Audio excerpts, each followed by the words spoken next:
So అందరికి వందనాలండి. నేను మీ master Raju. Welcome to my videos. So ఇప్పుడు లేటెస్ట్గా ఒక విషయం చూపెడతాను. ప్రవీణ్ కుమార్ తమ్ముడు ఉన్నారు కదా, అందరికీ తెలుసు కదా. ఈయన ఊరు వెళ్ళి కష్టాలు పడి ఎవరి చర్చికి వెళ్ళొద్దు, బైబిల్ చదవద్దు అని పత్రికలు పంచుతూ చాలా నానా హంగామా చేస్తున్నారు. ఒకసారి వినండి. ఆయన చర్చి ఇదేనా చర్చ? ఈ చర్చికి ఎవరు వెళ్తుంటారు? మీరు వెళ్తుంటారమ్మా? అందరికి నమస్కారం, అందరికి జై శ్రీరామ్. నేను చెప్తానమ్మా, ఒకసారి వినండి. ఇటు చూపెట్టు. నమస్కారం అండి, చాలా సంతోషము. అక్కడ పక్కనే చర్చి ఉంది, చర్చి చూపెట్టండి. సో చర్చి ఇక్కడ ఉన్నప్పటికీ కూడా ఇది మొత్తం ఎస్సీ కాలనీ. ఈ కాలనీలో ఇక్కడ వీళ్ళందరూ కూడా చర్చికి వెళ్ళట్లేదు. మీరందరూ హిందువులోనే ఉన్నారా? అంటే ప్రాబ్లం ఏంటంటే అమ్మా, ఇక్కడ మతం మార్చడానికి కారణం ఏంటంటే దళితులు గుడికి రానివ్వలేదు అని అంటుంటారు ఎక్కువగా. ప్రవీణ్ కుమార్ గారు తమ్ముడు ఒక మాట చెప్పు.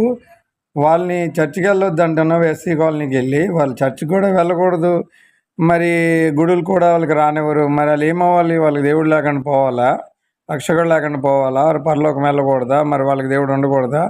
ఇంత అన్యాయంగా చెప్పడం ఏమైనా బాగుందా చెప్పండి? స్వార్థ ప్రకటిస్తున్నామంటే మీ ధర్మాన్ని మీరు ప్రకటించుకోవాలి, కానీ బైబిల్ని చర్చిలకి క్రైస్తువులకి విరుద్ధంగా ప్రకటించడం అది కరెక్ట్ కాదు తమ్ముడు. నువ్వు చేస్తున్న పని ఒక్కొక్కరు ఇంకొక 10 మంది శక్తిలాగా 10 మందికి చెప్పగలగాలి. ఓకేనా? ఈ బుక్ కొంచెం చదవండి. వాళ్ళు ఎవరైనా వస్తే రానివ్వకండి. ఇక్కడ మొత్తం హిందువులే కదా. మీరందరూ కట్టుదిట్టంగా ఉండి కర్రలు ఎత్తుకొని తరవండి వాళ్ళని.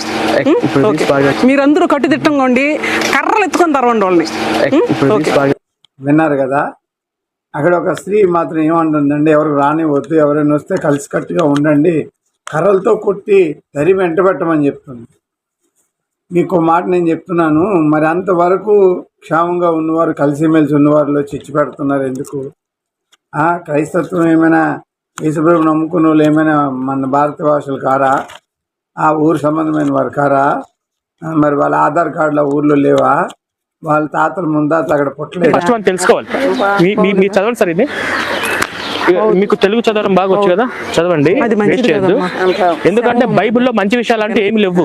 బైబిల్లో నరకడము, చంపడం, హింస తప్ప అందులో మంచి విషయాలు ఏం లేవు. ఇది మొత్తం చదివితే మీకు బైబిల్ అంటే ఏందో అర్థమవుతుంది. చదవండి. ఈ పిల్లల్ని కూడా చర్చికి పంపకండి, ఓకేనా? పిల్లలకి చర్చికి పంపకండి. ఇలాంటి వాళ్ళు ఉండడం వల్ల హిందుత్వం బతుకుంది. బైబిల్లో ఏం మంచి ఉందో నేను చెప్తున్నాను, వినండి. ఇదిగో బైబిల్ చెప్తాను. బైబిల్లో ఎవరైనా నీకు ఒక చెంప మీద కొడితే వేరే చెంప చూపెట్టమని చెప్పాడు. బైబిల్లో అహింస లేదు, బైబిల్లో ప్రేమ ఉంది. అహింస లేదు, ప్రేమ ఉంది. బైబిల్లో సమాధానం ఉంది. నీ సహోదరుడితో నువ్వు సమాధానం పడమని యేసుప్రభువు వారు చెప్పారు. బైబిల్లో తీర్పు తీర్చొద్దని చెప్పాడు. నీ సహోదరు నీ వల్లే ప్రేమించమని చెప్పాడు. ఎంతో మంచి మాటలు ఉన్నాయి. బైబిల్లో సమాధాన పరచువారు ధన్యులు, పరలోక రాజ్యం వారిది అని చెప్పారు. బైబిల్ 5వ అధ్యాయము మత్తయి సువార్తలో నీ కోసం వాక్యం చదివి వినిపిస్తాను. ఏ మంచి లేదు అంటున్నావు కదా, ఎప్పుడైనా బైబిల్ చదివావా? ఈ వాక్యాలు ఎప్పుడైనా చెప్పావా? ప్రవీణ్ గారు, దుఃఖపడేవారు ధన్యులు, వారు ఓదార్చబడదురు. సాత్వికులు ధన్యులు, వారు భూలోకం స్వతంత్రించుకొందరు. మత్తయి సువార్త 5వ అధ్యాయము 1, 2, 3, 4 వచనాలు. నీతి కొరకే ఆకలి దప్పుకొని వారు ధన్యులు, వారు తృప్తిపరచబడతారు. నీతి కలిగి ఉండమని బైబిల్ చెప్తుంది. మరి కనికరం గల వారు ధన్యులు, కనికరం పొందును. కనికరము కలిగి ఉండమని బైబిల్ చెప్తుంది. హృదయ శుద్ధి గల వారు ధన్యులు, వారు దేవుని రాజ్యం చూచెదరు. దేవుని రాజ్యం చూచెదరు. హృదయ శుద్ధి కలిగి ఉండమని చెప్తుంది. సమాధానపరచువారు ధన్యులు, దేవుని కుమారులు అవుదురు. సమాధానం కలిగి ఉండమని చెప్తుంది. నీతి నిమిత్తం హింసింపబడిన పరలోక రాజ్యం వారిది. ఎవరైనా మిమ్మల్ని హింసిస్తే చంప మీద కొడితే చంప చూపెట్టమని, నీ సహోదరు నీ వాళ్ళే ప్రేమించమని చెప్పింది. తల్లిదండ్రులు సన్మానించమని. ఇదంతా బైబిల్లో ఉంది. ఒక్కటి మంచి లేదంటావేంటి? కేవలం జ్ఞానం ఇచ్చేదే బైబిల్. ప్రపంచంలో సత్య గ్రంథం బైబిల్. దేవుడు ఒక్కడే అని బైబిల్. ఆ ఒక్క దేవుడు యేసుక్రీస్తు అని బైబిల్ చెప్తుంది. ఇన్ని దేవుడు లేరు నాయన, ఒకే దేవుడు, ఆయన యేసుక్రీస్తు. మానవాళికి రక్షించడానికి, పాపంలో కొట్టుకోకుండా పరలోకం చేర్చడానికి బైబిల్. అలాంటి మంచి గ్రంథం కాదంటున్నావు కాబట్టి చివరికి నువ్వు నరకానికి వెళ్ళిపోతావు. వీళ్ళందరూ చెప్తాను, వీళ్ళందరూ కూడా నరకానికి వెళ్ళిపోతారు. వారేదో యేసుప్రభువుని నమ్ముకున్నారు, ఎందుకంటే యేసుప్రభువు నిజమైన దేవుడు అని తెలుసుకున్నారు. ఆ మాత్రం దాన్ని వాళ్ళని కర్రలు కొట్టి అంటబెట్టమని మతాల మధ్యలో చిచ్చు పెట్టే ప్రవీణ్ గారు ప్లస్ ఆమె ఆ స్త్రీ. ఇదొక టీం అండి. వీళ్ళు ప్రతి ఊరు కారు వేసుకొని వెళ్తారు. అందరినీ వెళ్ళొద్దు వెళ్ళొద్దు అని చెప్తుంటారు. దశమ భాగాలు ఇవ్వద్దు, డబ్బులు ఇవ్వద్దు అని చెప్తుంటారు. వీళ్ళ పనే అది. వీళ్ళందరూ యాంటీ సోషల్ ఎలిమెంట్స్. చూడండి ఏమన్నారంటే, రానివ్వకండి ఎవరికి, అదొక మాట. కొట్టి తరిమి పంపించండి, అదొక మాట. బైబిల్లో ఏం లేదు, నేను చదివాను. అసలు ప్రవీణ్ కుమార్ గారు మీరు ఏ బైబిల్ చదివారండి? మీకు ఏంటి తెలుసు బైబిల్లో చెప్పండి? అన్ని తప్పుడు మాటలు ప్రింట్ వేసి కాగితం మీదే పంచుతున్నారు మీరు. యేసు ప్రభుతో మీరు పోరాడుతున్నారు. మీ పరిస్థితి చాలా ఘోరంగా ఉంటుంది మాత్రం నేను చెప్తున్నా. యేసు ప్రభు రక్షించడానికి వచ్చారని ఏమైనా మాట చెప్పావా?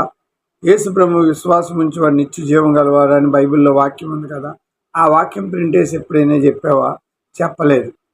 యేసు ప్రభు మంచోడు కాదు, యేసు ప్రభు దేవుడు కాదు, యేసు ప్రభు చెడ్డోడు అని చెప్తున్నావు. అసలు బైబిల్లో యేసు ప్రభు, అసలు ప్రపంచంలో యేసు ప్రభు అంత మంచివాడు ఎవరూ లేరు. అది సంగతి. సరే బైబిల్ చదివిన వేస్ట్. వీళ్ళందరూ విడగొడతారు. ఏంటి విడగొడతారు? మేమందరం యేసు ప్రభు నమ్ముకున్నాం, మేము అక్క చెల్లెలు అందరం విడిపోయామా? ఏం విడిపోలేదే. కేవలం విశ్వాసమే యేసు ప్రభు. మిగతా అవన్నీ కార్యక్రమం అలాగనే జరుగుతుంటాయి. అర్థమైందా? అది యేసు ప్రభు పరలోకం వెళ్ళాలి కాబట్టి యేసు ప్రభుని నమ్ముకున్నాం. ఆయన నిజమైన దేవుడు కాబట్టి నమ్ముకున్నారు. అందరూ అలాగే నమ్ముకుంటున్నారు. ఆ మాత్రం దాన్ని విడగొట్టిన వాడు ఎలాగవుతాడు? నీ సహోదరుని నీ వాళ్ళే ప్రేమించమని చెప్పిన దేవుడు విడగొట్టినవాడు ఎలాగవుతాడు? నీ తల్లిని తండ్రిని సన్మానించేవాడు వాడు ఆడు మరణ శిక్షకి పాత్రుడని నువ్వు విడగొట్టివాడు ఎలాగవుతాడు? సరే, నెక్స్ట్ మీరేమంటున్నారు? నేను క్రైస్తవుని. నువ్వేం క్రిస్టియన్ అండి? నువ్వేం క్రిస్టియన్ ఏం కాదు, అబద్ధాలు చెప్తున్నావు. నువ్వు ఎగిరిపోయిన పొట్టు లాంటి వాడు, రాతి మీద పడిన నితనం లాంటి వాడు. అందుకే అటు క్రైస్తవుడికి చెందబెట్టలేదు, హైందవుడికి చెందలేనివాడు ప్రవీణు. కాబట్టి మీరు దేవుని రాజ్యంలో చిచ్చుపెట్టి చాలామంది నరకానికి తీసుకెళ్తున్నారు. చాలా మంచిది. మీలాంటి వాళ్ళని డెఫినెట్గా యేసుప్రభు ఒక వాక్యం చెప్పాడు. ఆ వాక్యం చదివి వినిపిస్తాను, ఓకేనా? బైబిల్ కరెక్ట్ కాదు. బైబిల్ అంత కరెక్ట్ గ్రంథం ఏదీ లేదు. ప్రవీణు, నీ బైబిల్ సంగతి తెలియదు. దయచేసి మీ బైబిల్ మానేసి మీకు నచ్చిన గ్రంథం ఏదో భగవద్గీత రామాయణం చెప్పుకోవచ్చు కదా. మీ ప్రజల్ని అవగాహన కలిగించవచ్చు కదా. చర్చ్ మీద చెడ్డగా చెప్పి క్రైస్తవుల మీద చెడ్డ చేయడం ఎంతకాలం కొనసాగుతావు?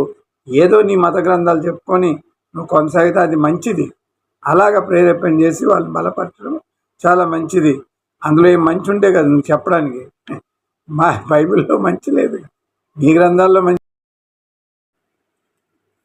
అందరూ వీడియో చూడండి, మంచి కమెంట్ పెట్టండి. నేను చెప్పిన మాటలు మీకు నచ్చితే సబ్స్క్రైబ్ చేసుకోండి. Thank you very much. Praveen గారు, దేవుడికి సమయం ఇచ్చావు, మారండి. మారిపోతే మీరు నరకానికి వెళ్ళిపోతారు ఖాయం.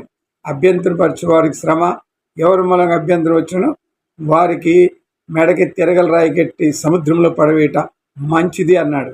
అది నీలాంటి వాడికే తిరగల రాయి కట్టి సముద్రం వేసేయడం మంచిది. థ్యాంక్ యూ వెరీ మచ్ అండి. మళ్ళీ వీడియోలో కలుస్తాం.